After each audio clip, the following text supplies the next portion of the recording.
Cet appartement peut sembler froid et triste. Mais ça n'a pas toujours été comme ça.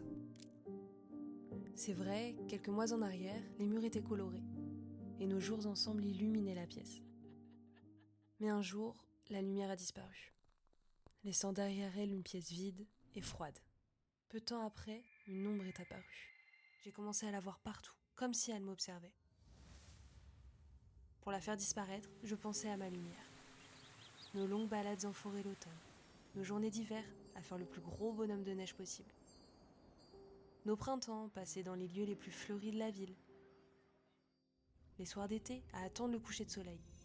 Seule, juste elle et moi. Nous étions si heureuses. Mais rien n'y faisait, l'ombre revenait. Elle restait toujours là à me regarder. Sans elle, je n'avais plus l'occasion de sourire. J'étais comme oppressée. Je me sentais observée.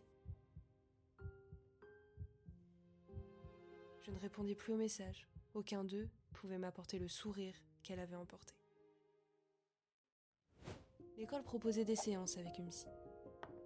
Et je savais que j'avais besoin d'aide. De parler, de me sentir comprise.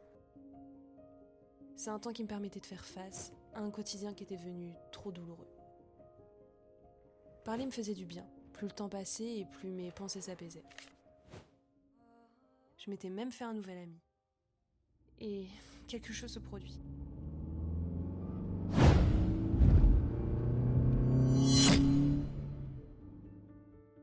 J'ai essayé de réagir le plus vite possible.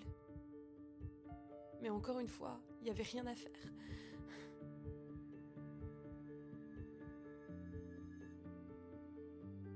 L'ombre était là, plus grande que jamais. J'en avais marre de fuir. Je savais que peu importe le lieu, elle me suivrait. Alors, à cet instant, j'avais compris. Je devais l'accepter. Elle faisait partie de moi maintenant. Et depuis, sans que je puisse l'expliquer, la nuit était passée.